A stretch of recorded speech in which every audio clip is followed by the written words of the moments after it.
नमस्कार, आज की समाचार संध्या के साथ मैं रंजीत कुमार। कोरोना वायरस को लेकर के दरभंगा के जिला अधिकारी डॉक्टर त्यागराजन एमएस ने प्रखंड के सभी पदाधिकारियों के साथ वीडियो कॉन्फ्रेंसिंग के माध्यम से बातचीत की। जिलाधिकारी ने कहा कि प्रखंड के विभिन्न प्रखंडों के क्वारंटाइन केंद्र से विभिन्न प्रकार की शिकायतें जिलाधिकारी के पास फोन के माध्यम से आ रही है, जिसे तुरंत निस्तारण करने का आदेश जिलाधिकारी ने दिया है। उन्होंने सभी प्रखंड विकास पदाधिकारी और सभी अनुमंडल के सदर पदाधिकारियों से ये कहा है कि आप क्वारंटाइन सेंटर के सभी व्यवस्थाओं को समुचित करने के लिए अग्रसर कदम उठाएं। आप अपना एक नंबर भी जारी करें जिस पर क्वारंटाइन सेंटर में रह रहे प्रवासी मजदूरों को अगर किसी प्रकार की कोई समस्या हुई तो उसके तत्क्षण समाधान के लिए वो आपको कॉल कर सकें। साथ ही उन्होंने कहा है कि क्वारंटाइन सेंटर पर जो बिहार सरकार और भारत सरकार के द्वारा घोषणा की गई है उनको ठहरने के लिए आवासन और भोजन की सुविधाओं के लिए पर्याप्त ख्याल रखा जाए। साथ ही समय समय पर मेडिकल के टीम को लेकर के चेकअप भी कराया जाए। आइए आपको बताते चले कि जिला अधिकारियों ने जिन निम्न बिंदुओं पर ज़्यादा जोर दिया है वो निम्न बिंदु कुछ इस प्रकार से हैं।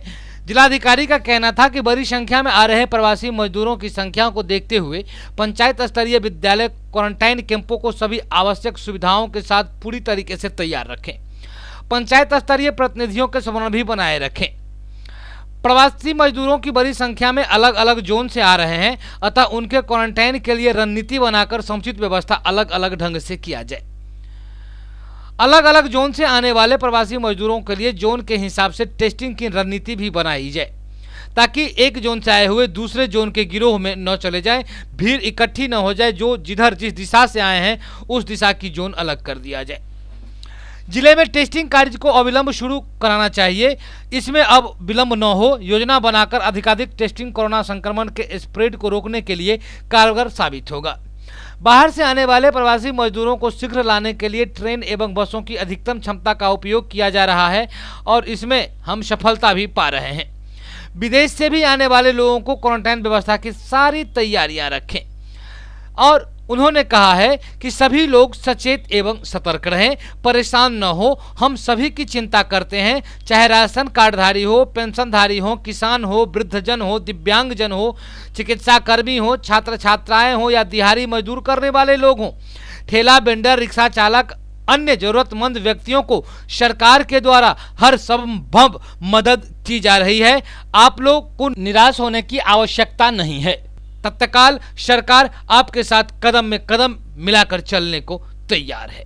साथ ही आपदा प्रबंधन विभाग के द्वारा कुछ नंबर भी अनाउंस किए गए हैं, जिस नंबर पर आप कॉल करेंगे तो आपको कुछ सुविधाएं, जो दिक्कतें आपके सामने हैं उसे पूरा करने का संभव प्रयास किया जाएगा। आपदा प्रबंधन विभाग कंट्रोल रूम का नंबर इस प्रकार दिया गया है 0612 2294 204। दूसरा नंबर है 2294-205। इसी तरीके से श्रमिकों के लिए सहयोग आवंटन हेतु भी एक टोल फ्री नंबर दिया गया है। जो श्रमिक बाहर के राज्यों में फंसे हुए हैं उनके लिए ये टोल फ्री नंबर दिया गया है 1800-3456138। इसके लिए एक दूरभाष संख्या भी दी गई है जिसे लैंडलाइन नंबर कहते हैं 0612-2217-636। साथ ही नोवेल कोरोना वायरस से संबंधित विस्तृत जानकारी लेने के लिए आपको 104 पर संपर्क कर सकते हैं। इतनी सुविधाएं फिलहाल सरकार के द्वारा अपने नागरिकों को दिया जा रहा है और साथ ही जिलाधिकारी अपील भी किए हैं कि आप सभी लोग भारत सरकार और राज्य सरकार के द्वारा जो दिशा निर्देश दिया गया है उसे आप 100 अक्षर पालन करने का प्रयास करेंगे। एक तो लॉकडाउन की मार है, एक तो वैसे ही सभी लोग परेशान हैं इस लॉकडाउन को महामारी को लेकर, वहीं दूसरी तरफ विश्वविद्यालय की अकर्मण्यता भी सामने झलक कर सामने आ रही है। ये सिक्योरिटी गार्ड के जवान हैं जो रात दिन अपने मेहनत को करके विश्वविद्यालय की रक्षा करने का काम करते हैं और इनको विगत 4 महीनों से इनका सैलरी नहीं दिया गया है। मामला ये है सर कि 4 महीना हम लोगों को हो गया, कोई पैसा नहीं दे रहा है।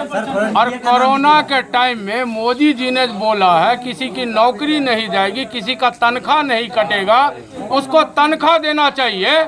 लेकिन ये लोग यूनिवर्सिटी हो या फ्रंटियर हो, कोई भी हो, लेकिन इनमें किसी न किसी की गलती है सर। या वो गलती को पकड़ा जाए, हम लोगों को पेमेंट किया जाए, हम टाइम से पेमेंट लेंगे, उसके बाद ही अगला हम ड्यूटी पे चढ़ेंगे, नहीं तो लॉकडाउन है तो लॉकडाउन ही है। क्या नाम हुआ? संतोष कुमार झा, क्या है आप? Ex serviceman. एक तो लॉकडाउन, ऊपर से वेतन बंद, कैसे जी रहे होंगे ये लोग? कैसे इनके बच्चे भोजन यापन की व्यवस्था हो पा रहा होगा इनके बच्चे के लिए? ये भी सोचने की बात है। विश्वविद्यालय जहां सरस्वती की बात होती है, सरस्वती का मंदिर कहा जाता है, विद्वत जनों का जमावड़ा होता है, वहां एक से एक धुरंधर विद्वान वहां बैठते हैं, लेकिन इतने विद्वत जनों के बैठने के बावजूद भी जो सिक्योरिटी गार्ड रात दिन मेहनत कर करके विश्वविद्यालय की हिफाजत करता है, आज उसी को पिछले 4 महीनों से वेतन से वंचित रखा गया है। सर, पिछले 16 जनवरी 2020 से मिथिला यूनिवर्सिटी में फ्रंटियर के द्वारा गार्ड जो है यहाँ पर डिप्लॉयड है। फ्रंटियर कंपनी के माध्यम से कुछ सहयोग राशि के तौर पर गार्डों को होली से कुछ दिन पहले दिया गया, जो उचित व्यवस्था के रूप में नहीं था, लेकिन सहयोग राशि के तौर पर था। अभी तक 4 महीना से अधिक हो गया, किसी को मैनुअली पेमेंट सिस्टम के तरीके से नहीं किया गया। और कई बार हम लोगों ने उच्च अधिकारी से मिले, बातचीत किए, लेकिन सारे आदमी अनसुना कर रहे हैं। इस लॉकडाउन के परिस्थिति में सारे गार्ड अपने घर से अपने जान जोखिम में डाल करके अपनी ड्यूटी पूरी करते हैं।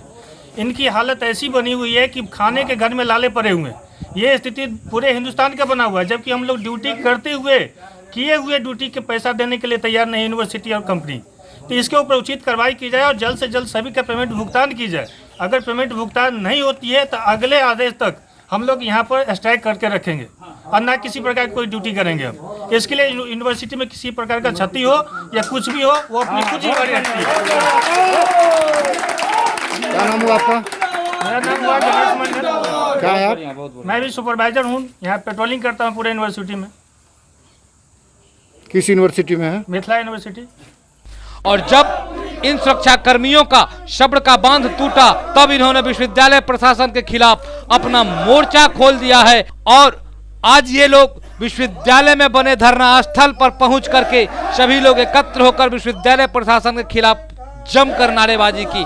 उन्होंने कहा कि विश्वविद्यालय प्रशासन को संज्ञान लेना चाहिए और विगत 4 महीने का जो वेतन हम लोगों का है उसे तुरंत हम लोगों को हस्तांतरित करना चाहिए। हम लोग भूखमरी के कगार पर हैं। जमकर सुरक्षा कर्मियों ने विश्वविद्यालय को कोसा।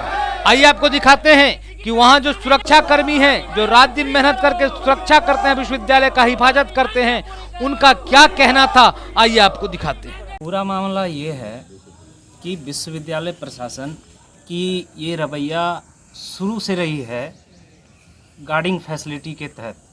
आगे भी बहुत सारी कंपनियां यहाँ काम कर चुकी है, उनको भी रेगुलर पेमेंट की जो समस्या है यहाँ, वो मतलब कि समझ लीजिए कि आप जारी है। आज तक इस पे कोई उचित कार्रवाई आज तक नहीं हो पाई। इसको ध्यान में रखते हुए इन लोगों ने फैसला लिया कि ये प्रशासन ऐसे नहीं सुधरेंगे, तो इनको उचित कार्रवाई करते हुए इन्होंने अपने धरने को रखा। और इनका वाजिब है, क्योंकि आज के डेट में किसी को कोई भी हो, अगर उनके पास पैसा नहीं होगा इस माहौल में, तो उनका जीना दुर्लभ है। इस समस्या से अवगत हमने हर कोई को करवा चुका, चाहे वो कुलपति हो, कुल सचिव हो या कुल अनुशासन हो, सबको। लेकिन अभी तक इस पे कोई उचित कार्रवाई नहीं हुई है। मैं ये चाहता हूँ इस माध्यम से, आपके माध्यम से मैं उनको ये बताना चाहता हूँ कि इन पे कोई ना कोई कार्रवाई हो और तुरंत हो। नहीं होगी तो बहुत समस्या विकट हो सकती है। तो आगे क्या रणनीति आप लोग अपनाएं? आगे रणनीति आज उनसे बात होती है, अब वो आते हैं, उनसे क्या वो उचित कार्रवाई करते हैं हमारे इस समस्या को लेके, उसके बाद आगे की कार्रवाई तय की जाएगी। तो कब तक चलेगा ये धरना आप लोग का? ये जब तक उनसे बात नहीं हो जाती है तब तक। वो क्या करते हैं इस डिसीजन पे, क्या मुद्दा निकलता है उनका, क्या उचित होता है निर्णय, वो जब तक निर्णय नहीं देंगे तब तक ये चलेगा। कब से तनख्वाह नहीं मिल रही है? तनख्वाह तो सर 4 महीने से विश्वविद्यालय प्रशासन नहीं दे रही है। कंपनी की तरफ से कुछ ना कुछ सहयोग किया गया है, लेकिन विश्वविद्यालय प्रशासन अभी तक कोई सहयोग नहीं कर पाई है इस विषय में। क्या नाम हुआ आपका? अभिषेक चौहान, किस कंपनी के हैं? फ्रंटियर क्या हैं आप? Supervisor. Hail Korambo, hail Korambo. Mister Korambo, पूरी दुनिया पर आपका राज है, हम आपके गुलाम, आप हमारे सरताज हैं। कोरैम्बो खुश हुआ। मिस्टर कोरैम्बो, अमेरिका वालों के लिए आपकी लाइफ हार्ड है, आप ही वहां के बादशाह हैं, आप ही ट्रम्प कार्ड हैं। कोरैम्बो खुश हुआ। मिस्टर कोरैम्बो, चीन में कोरोना का कहर जारी है, वहां अब इन्फेक्शन पार्ट 2 की बारी है। कोरैम्बो खुश हुआ। आगा तेजा, इसी तरह पूरी मेहनत से तुम लोग काम करते रहो और जरा कोरैम्बो की बात मिस्टर इंडिया से करवाओ। Okay boss.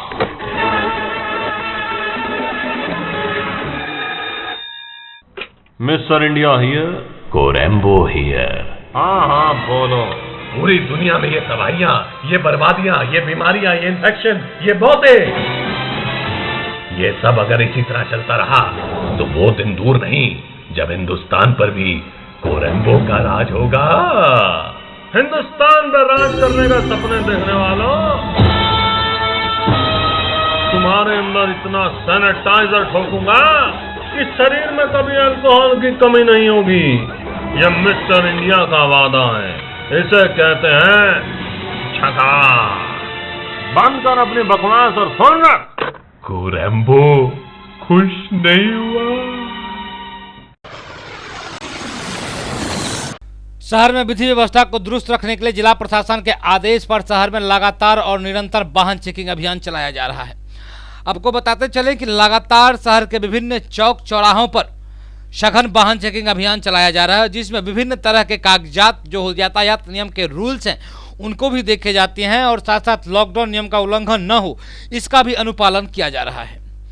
आप टीवी स्क्रीन पर देख सकते हैं जो रोजाना जनहित एक्सप्रेस न्यूज एक खबर लगा रही है कि शहर में आए दिनों प्रतिदिन लगभग वाहन चेकिंग अभियान चलाया जा रहा है। अब वाहन स्वामी जो भी अपने वाहन को लेकर निकलते हैं, आवश्यक कागजात, आवश्यक जो यातायात नियम के पालन करने के जो नियम बनाए गए हैं उनको पूरा करते हुए घरों से निकलें। इसके बावजूद भी लोग मानने को तैयार नहीं है। कुछ लोग ये धत्ता बताते हुए निकलते हैं कि आज शायद चेकिंग ना हो, कुछ लोग ये सोचते हैं कि चलो होगा तो देखा जाएगा। अब सवाल ये उठता है कि क्या ऐसे रोज रोज चेकिंग करने के बावजूद भी अगर लोग पुलिस के गिरफ्त में आ जा रहे हैं, बिना कागजात के निकल जा रहे हैं, बिना जरूरी काम के घर से बाहर निकल जा रहे हैं, तो इसमें दोष किसका है? साथ ही आज एक अजब अनोखी आई वाहन चेकिंग में मामला सामने आ गया कि एक व्यक्ति आज ही 1 घंटा पहले एजेंसी से नया गाड़ी परचेज करके नया गाड़ी खरीद के बाहर निकला और एजेंसी से निकलने के बाद उसे दोनार चौक पर पकड़ लिया गया, ये बात कह करके कि आपके गाड़ी का नंबर प्लेट नहीं है, आपके गाड़ी पर नंबर नहीं चढ़ा है। उसने कहा कि अभी 1 घंटा पहले मैंने गाड़ी परचेज की है और अभी नंबर मुझे नहीं मिला है, रजिस्ट्रेशन मेरा नहीं हुआ है। बावजूद इसके पुलिस नहीं मानी और अंततः उसे भी पकड़ लिया गया और पकड़ने के बाद जो वाहन स्वामी थे उनसे पुलिस किस तरीके से बात की, उन दोनों के बीच में क्या बात हुई, ये आप अपनी आंखों से देखें और अपनी कानों से सुनें। गाड़ी अभी निकाले हैं, टीआरपी नंबर मांगा जा रहा है, दोनार चौक पे गाड़ी पकड़ा गया है, इसके लिए हमें क्या किया जाए? क्या कहा जा रहा है पदाधिकारी के द्वारा आपको? बोल रहे हैं कि टीआरपी नंबर चाहिए, रजिस्ट्रेशन नंबर चाहिए कुछ। तो अगर नहीं है तो क्या किया जाएगा? नहीं है तो एजेंसी को कंप्लेन किया जाए। बिना एजेंसी काहे देता है, बिना वैसे गाड़ी काहे देता है? कहाँ से आए हैं आप? दोनार से, कृष्णा एजेंसी। वहाँ क्या आप गाड़ी खरीदे हैं? जी। और जब वहाँ से निकले तो क्या कहा गया? वहाँ से निकले तो नहीं कुछ कहा गया, हमको जो पेपर होता है गाड़ी का वो दिया है, उसके बाद बोला कि जाने के लिए। तो आप दोनार चौक पर आए थे, पुलिसकर्मी आपको पकड़? जी। तो पुलिसकर्मी का क्या कहना है? पुलिसकर्मी का कहना है कि मतलब रजिस्ट्रेशन टीआरपी नंबर चाहिए हमको, बिना रजिस्ट्रेशन का गाड़ी रोड पे नहीं निकलना चाहिए। ये तो एजेंसी का मैटर है सर, हम लोगों का मैटर नहीं है। कितने देर पहले आप गाड़ी खरीदे? 1:30 बजे गाड़ी निकाले हैं। कौन सी गाड़ी है? HF dealer. कहाँ घर है आपका? बरुआरा। क्या नाम है? बहादुरपुर ठकलाओपी बरुआरा। क्या नाम है आपका? तुलसी राज। फिर आगे आप क्या करेंगे? अभी अभी गाड़ी जो आपकी पकड़ा गई है तो क्या करेंगे आप? अभी तो जैसे कि सर से बात हुई, तो आपने इसकी सूचना कंप्लेन किसको किया है? अभी एजेंसी फ़ोन किए हुए थे फिनांसर को, फिनांसर से सर बात किए हैं। क्या आपको फाइन काटने के लिए कहा जा रहा है? जी 11,000 का फाइन काटने के लिए बोला जा रहा है। किनके द्वारा बोला जा रहा है? ये बोले हैं सर अभी। मध्य विद्यालय क्योटी क्वारंटीन सेंटर में आज 18 प्रवासियों को होम क्वारंटीन भेजा गया। क्वारंटीन सेंटर से विदा लेने वक्त प्रवासी हुए भावुक। कहा कि 14 दिनों तक कैसे बीत गया पता ही नहीं चला। क्वारंटीन सेंटर में घर जैसे सुविधाएं प्राप्त हो रही थी। मुसीबत के समय में मदद के लिए सरकार एवं प्रशासन के प्रति आभार जताया। खास करके स्थानीय बीडीओ, सीओ, एमओआईसी, प्रधानाचार्य, एएनएम, रसोईया एवं अन्य कर्मचारियों के निस्वार्थ भाव का मुक्त कंठ से प्रशंसा किया। क्योटी के सीओ अजीत कुमार झा ने बताया कि सभी प्रवासियों से इन 14 दिनों में ही काफी अपनापन जैसा संबंध बन गया था। इनके जाने से हमें बहुत दुख हो रही है। साथ ही जैसा कि बिहार सरकार का आदेश हुआ था कि श्रमिकों के लिए मनरेगा कार्य को शुरू करवा दिया जाए, तो जिला के विभिन्न प्रखंडों में मनरेगा का कार्य शुरू करवा दिया गया है। आइए आपको दिखाते हैं कि जाले पंचायत ब्रह्मपुर में बांध का काम मनरेगा योजना के तहत करवाया जा रहा है। मनरेगा योजना में सिर्फ मजदूर ही काम करते हैं। किसी मशीन जैसे कि जेसीबी, ट्रैक्टर वगैरह से काम नहीं लिया जाता है। मजदूर को ही काम मिलता है और इसके लिए सरकार के द्वारा इन्हें जॉब कार्ड भी दिया गया है। साथ ही साथ मध्य विद्यालय लालगंज में रह रहे श्रमिकों के द्वारा वृक्षारोपण का भी कार्यक्रम किया गया। इस मौके पर वहां के अंचलाधिकारी भी मौजूद थे।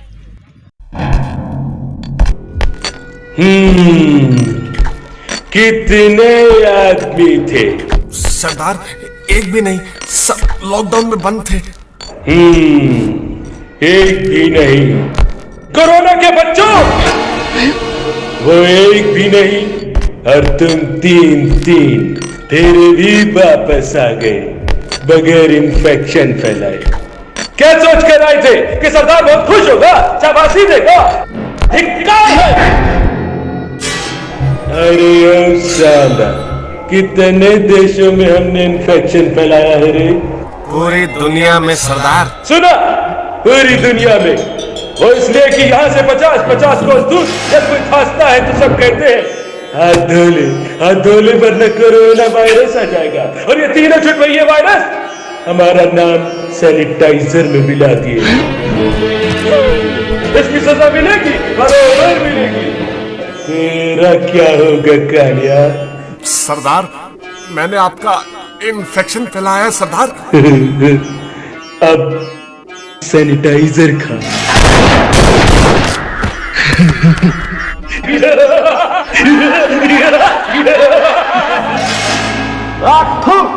जो घर गया समझो बच गया।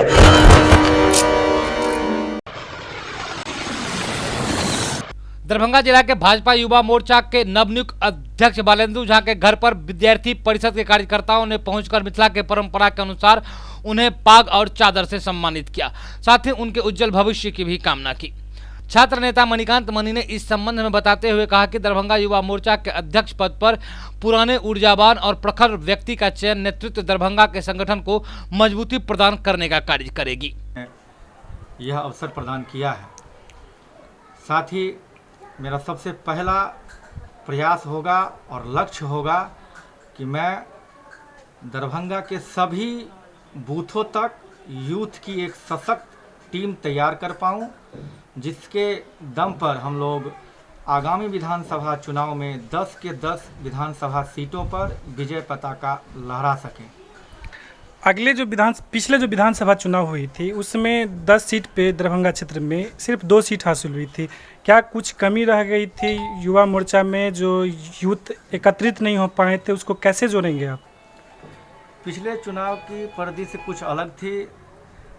गठबंधन टूट चुका था, समीकरण टूटा था और बहुत कम मार्जिनों से बहुत सीट पर हम लोगों ने चुनाव हारे थे। इस बार समीकरण कुछ और है और साथ ही नरेंद्र मोदी जी के विकास के किए गए कार्य, बिहार सरकार के किए गए कार्य, दरभंगा के माननीय सांसद के द्वारा किए गए कार्य, लगातार दरभंगा शहर में कई विकासात्मक कार्य हुए हैं। लोगों को उम्मीद जगी है कि जल्द एयरपोर्ट से उड़ान भरेंगे, जल्द एम्स का सुविधा दरभंगा में प्राप्त होगा, जल्द ही जाम की समस्या से निदान मिलेगा। और बहुत सारे ऐसे काम हैं और बहुत सारे कामों के प्रति लोगों को उम्मीद जगी है कि बहुत जल्द हम लोग विकासात्मक बदलाव मिथिला सहित दरभंगा में देखने को मिलेगा।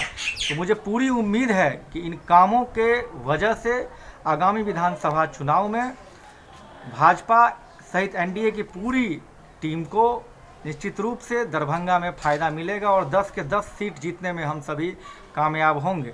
साथ ही मैं अपने युवा साथियों से एक आह्वान करना चाहूँगा कि अभी कोरोना महामारी के इस वैश्विक आपदा में आप सभी कल से लगातार फ़ोन के माध्यम से, सोशल मीडिया के माध्यम से मुझे शुभकामनाएं दे रहे हैं और मुझे सम्मानित करने के लिए समय मांग रहे हैं। मैं आप सभी युवा साथियों से हाथ जोड़कर विनती करता हूं कि आप इस सम्मान के कार्यक्रम को न करके मुझे सम्मानित करने के लिए जो आप प्रयास करेंगे, उस प्रयास को आप देश को सम्मान को बढ़ाने के लिए पीएम केयर फंड में योगदान दें।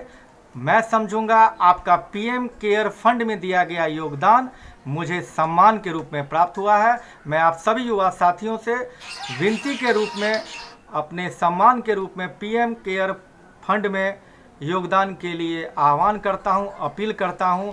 और आप अगर मुझे सम्मानित करना चाहते हैं तो आप पीएम केयर फंड में अपना योगदान दो। विश्व को कि इस आपदा में अभी भारत को आर्थिक रूप से मजबूत करने के लिए बहुत ज़रूरत है प्रधानमंत्री के हाथों को मजबूत करना। भारत विकास परिषद की भारतीय मंडल शाखा के तत्वावधान में लीवर कैंसर पीड़ित के लिए रक्तदान किया गया। स्थानीय स्वामी विवेकानंद कैंसर अस्पताल मब्बी दरभंगा में इलाजरत भूतहा मधुबनी निवासी एवं लीवर से कैंसर से पीड़ित रामानंद प्रसाद के लिए भारत विकास परिषद के भारतीय मंडल शाखा दरभंगा के तत्वावधान के संयोजक डॉक्टर RN चौरसिया के द्वारा DMCH में रक्तदान किया गया। इस अवसर पर परिषद के उत्तर बिहार प्रांत के महासचिव राजेश कुमार ने कहा कि भारत विकास परिषद एक अंतर्राष्ट्रीय सामाजिक संस्था है जो सदा समाज की खुशहाली एवं राष्ट्र के समृद्धि के लिए कार्य करती है। मुझे प्रसन्नता है कि नवगठित भारतीय मंडल शाखा दरभंगा के सक्रिय पूर्वक कार्य कर रही है। मैं संस्था की ओर से रक्तदाता डॉक्टर चौरसिया को धन्यवाद देता हूं और इनके रक्तदान से लोगों को प्रेरणा लेने की अपील करता हूं। रक्त अधिकोष प्रभारी डॉक्टर ओम प्रकाश चौरसिया ने कहा कि रक्तदान से शरीर में रक्त निर्माण की प्रक्रिया में तीव्रता आती है और रक्तदाता को कई तरह के लाभ होते हैं। कोई भी 18 से 65 वर्ष का स्वस्थ व्यक्ति हर 3-4 महीने में रक्तदान कर सकता है। राजेश कुमार भारत विकास परिषद विद्यापति शाखा के सदस्य हैं और उत्तर बिहार प्रांत के महासचिव के रूप में यहाँ कार्यरत हैं। और चौरसिया जी के इस डिसीजन पर मैं इनको धन्यवाद देता हूँ और इनसे लोग प्रेरणा लें। हम लोगों ने भी डोनेट किया है और लगातार हम लोगों के शाखाओं के तत्वावधान में इस तरह की कार्यक्रम होती रहती है और हम लोग चाहेंगे कि रक्तदान जो है लोग ज़रूर से ज़रूर करें। और इस व्यापक जो स्थिति है अभी कि लोगों को जान माल का बहुत ही खतरा बन रहा है, उसमें भी आप अपने ब्लड को रिफाइन कर लें जिससे इम्यूनिटी आपकी और अच्छी हो जाए, जिससे कोविड से लड़ने में भी हमें मदद मिलेगी। धन्यवाद।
Angel high school, angel girls high school Bhigo Darbhanga. हमारे यहाँ का रिकॉर्ड रहा है कि 100% एग्जामिनेशन में बच्चे सिक्योर करते हैं, रिजल्ट 100% होता है। Smart classes, indoor outdoor games, judo karate, नृत्य एवं संगीत, सेल्फ डिफेंस के अंतर्गत martial art classes specially girls के लिए 25,000 बुक्स कलेक्शन युक्त बड़ी लाइब्रेरी 5वीं से लेकर 12वीं तक के बच्चों के लिए, फिजिक्स, केमिस्ट्री, बायोलॉजी एवं कंप्यूटर का बेहतरीन लैब व स्पेशलिस्ट फैकल्टीज, सीसीटीवी युक्त वर्ग कक्ष, खेलने के लिए बड़ा व मुफ्त खेल का मैदान, दूर से आने जाने वाले बच्चों के लिए वाहन की सुविधा।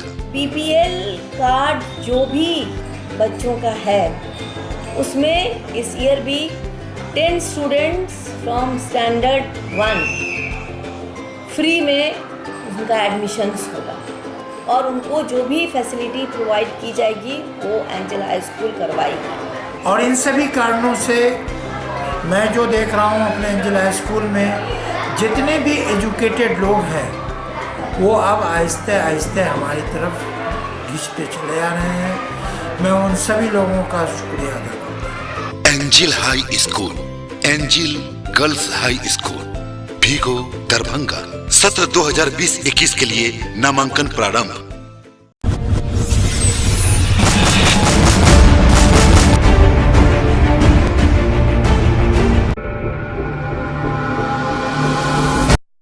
Manners public school senior branch Dilawarpur Darbhanga. हमारे यहाँ बच्चों के लिए पठन पाठन की उत्तम व्यवस्था, अनुभवी शिक्षकों द्वारा दी जाती है बेहतर शिक्षा। और ये बच्चों के खेलने के लिए मुफ्त खेल का मैदान, हॉस्टल की भी उत्तम व्यवस्था, हॉस्टल में रहने वाले छात्रों के लिए शुद्ध एवं पौष्टिक भोजन की भी उत्तम व्यवस्था है। Hello friends, my name is Anisha Kumari, I read in class 6। मैं अपने स्कूल के बारे में बताना चाहती हूँ। मेरा स्कूल बहुत अच्छा है। यहाँ पे अलग अलग चीज़ सिखाई जाती है, कला प्रतियोगिता होती है, स्पोर्ट्स होते हैं और यहाँ पे कंप्यूटर लैब, स्मार्ट क्लासेस है और स्कूल से बहुत खुश हूँ। मैनर्स पब्लिक स्कूल में अच्छा से अच्छा शिक्षा देना चाहते हैं। शिक्षा के माध्यम से हम बच्चे को जिस क्षेत्र में जाना चाहते हैं, चाहे वो मिथिला पेंटिंग हो, चाहे वो मतलब ड्राइंग हो, जो भी है कला हो, जिस क्षेत्र में हमारे बच्चे जाना चाहते हैं उसके लिए हम तत्पर रहते हैं। बच्चों के उज्जवल भविष्य के लिए एक बार manners public school senior branch में जरूर नामांकन करवाएं। सत्र 2020-21 के लिए नामांकन प्रारंभ। मैं मैनर्स पब्लिक स्कूल के निर्देशक उमेश कुमार यादव बोल रहा हूँ। मैनर्स पब्लिक स्कूल मैंने अपने इस पिछड़े हुए इलाके के विकास के उद्देश्य से यहाँ स्थापना किया था और उस विकास में हमेशा मैं तत्पर रहता हूँ। इस स्कूल के बच्चे बहुत आगे बढ़े हैं।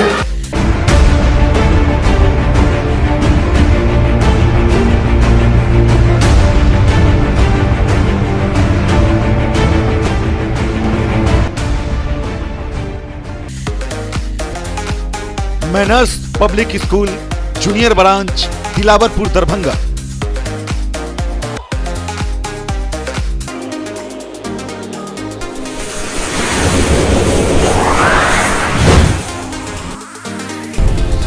हमारी विशेषताएं लगातार कम शुल्क में उच्च कोटि की शिक्षण व्यवस्था। सुसज्जित एवं विस्तृत कक्ष। मैं ऋषिकेश कुमार, उप निर्देशक manners public school Dilawarpur Junnar Darbhanga. शिक्षा मनुष्य की बेसिक चीज़ होती है। ये विद्यालय 2 जनवरी 1995 से स्थापित है। मेरे बच्चे एक अच्छे स्कूल में पढ़े। योग्य एवं अनुभवी शिक्षक एवं शिक्षिका, हिंदी, अंग्रेजी, संस्कृत एवं उर्दू में से 3 भाषाओं का अध्यापन, कंप्यूटर लैब, सीसीटीवी से युक्त वर्ग कक्ष, जिसमें हमारे बच्चे उस शिक्षा को ग्रहण कर अपनी उज्जवल भविष्य की ओर अग्रसरित होती है। विज्ञान प्रयोगशाला, पुस्तकालय की व्यवस्था,